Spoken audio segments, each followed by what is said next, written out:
Kalau kita lihat di zaman sekarang, kita memiliki alat transportasi yang beragam, semisal motor, mobil, pesawat, kapal, dan lain sebagainya. Tapi teman-teman tahu nggak? Dulu itu belum ada yang namanya mesin, pabrik, dan kita manusia itu masih menggunakan alat-alat konvensional sebagai alat produksi yang utama. Di antaranya itu menggunakan hewan dan tenaga manusia. Proses perubahan yang tadinya alat konvensional menuju ke mesin-mesin industri itu disebutnya dengan revolusi industri. Udah tahu belum sih apa itu revolusi industri? Simak yuk videonya. Perkenalkan, nama saya Muhammad Rafias Yunaputra dari kelas 12 IPS 1. Sebelum kita lanjut ke materi, mari kita bahas mengenai pengertian revolusi industri. Revolusi industri mengandung arti dari kata revolusi dan industri. Nah, revolusi sendiri itu dalam ilmu sosiologi yang sama-sama kita pelajari mengandung arti perubahan yang cepat, sedangkan industri merupakan ekonomi industri. Maksudnya seperti apa? Jadinya revolusi industri itu merupakan perubahan yang cepat dari masyarakat ekonomi agraris di Inggris pada kala itu menuju masyarakat ekonomi industri yang menggunakan mesin, pabrik, alat-alat canggih, dan sebagainya. Selanjutnya seperti apa? Simak yuk videonya.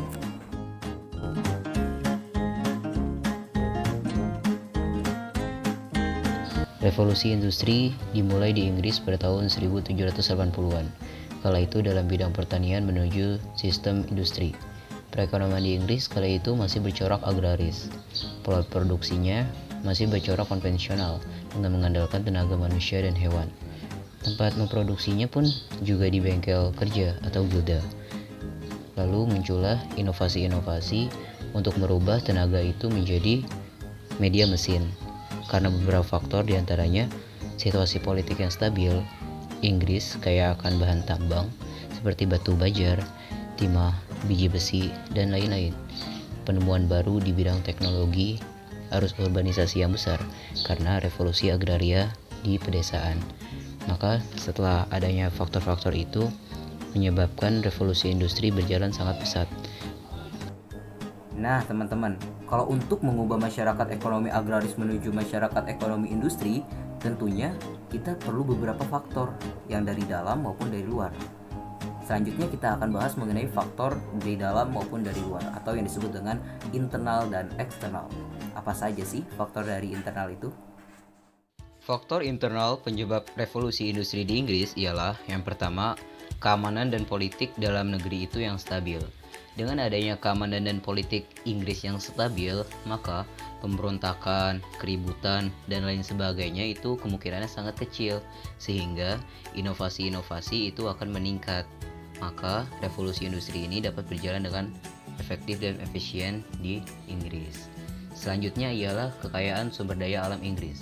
Kekayaan alam Inggris inilah yang kemudian dieksplorasi dan dimaksimal oleh masyarakat Inggris.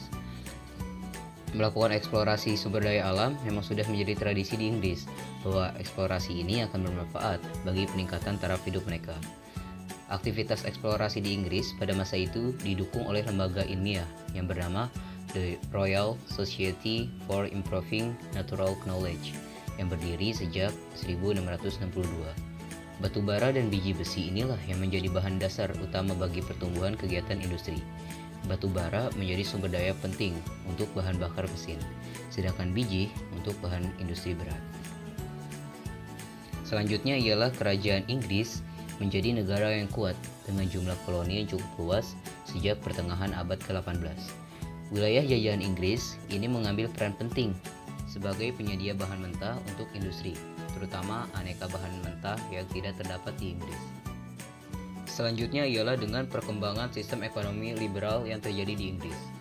Sistem ini muncul sebagai reaksi terhadap sistem ekonomi merkantilisme yang berlaku di Inggris sejak abad ke-16. Dalam sistem merkantilisme inilah pemerintah Inggris mengatur dan mengendalikan perekonomian kerajaan secara ketat. Masyarakat menginginkan agar pemerintahan melepaskan campur tangannya dalam perekonomian kerajaan dan menyerahkan kepada individu. Dalam sistem ekonomi liberal ini, muncullah semangat untuk mengembangkan usaha dalam membuka aneka usaha yang baru. Selanjutnya ialah ada faktor eksternal. Di antaranya, terjadi revolusi ilmu pengetahuan abad ke-16 yang ditandai dengan munculnya para ilmuwan. Di antaranya, Abraham Darby pada tahun 1709. Ia menggunakan batu bara koks untuk melelehkan besi. Selanjutnya ada John Kay pada tahun 1733. Dia menemukan alat pintal. Dan ada juga James Watt pada tahun 1679. Ia menemukan mesin uap yang mendorong lahirnya mesin-mesin lainnya. Ia kemudian dikenal sebagai Bapak Revolusi Industri. Selanjutnya ada Alessandro Volta pada tahun 1780 dari Italia. Ia menemukan baterai aliran listrik. Selanjutnya ada Nicholas Cugnot pada tahun 1801. Ia menemukan mobil dengan mesin uap. Dan ada juga ilmuwan-ilmuwan yang sangat terkenal pada kala itu, yaitu Alexander Graham Bell. Tentu kita sama-sama tahu pada tahun 1872 ia menemukan pesawat telepon yang dipamerkan pada tahun 1876 dalam peringatan 100 tahun kemerdekaan Amerika Serikat di Philadelphia. Lalu ada juga yang tidak kalah hebatnya, yaitu Thomas Alva Edison pada tahun 1880. Ia menemukan lampu pijar. Itulah nama-nama ilmuwan yang berkembang pada revolusi industri di Inggris kala itu. Dampak revolusi industri diantaranya itu ada bidang ekonomi. Dampak revolusi industri dalam bidang ekonomi adalah munculnya pabrik-pabrik, lahirnya pengusaha yang kaya, biaya produksi rendah sehingga harga barang pun semakin rendah, upah buruh menjadi rendah, perdagangan dunia semakin maju, tumbuhnya kapitalisme industri yang berpusat pada perseorangan, dan matinya industri rumah tangga. Selanjutnya di bidang sosial, yaitu akibat berkembangnya industri ini, pusat pekerjaan berpindah ke kota. Terjadilah urbanisasi besar-besaran ke kota. Para buruh tani pergi ke kota untuk menjadi buruh pabrik.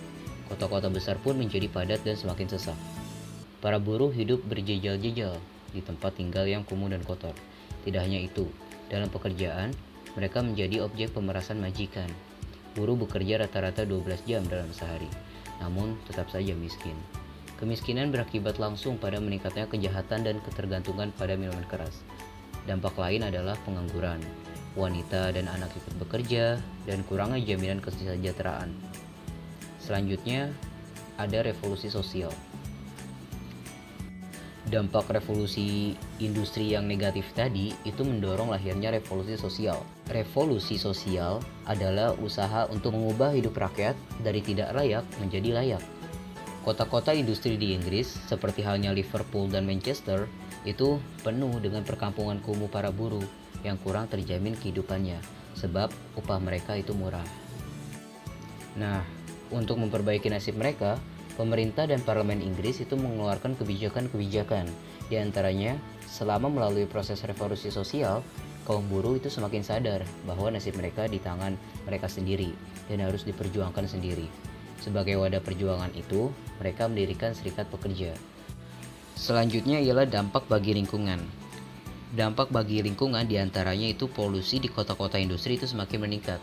Karena dengan adanya mesin-mesin, pabrik-pabrik yang banyak didirikan, lalu kereta api buatan untuk transportasi, maka polusi di kota-kota industri itu semakin meningkat.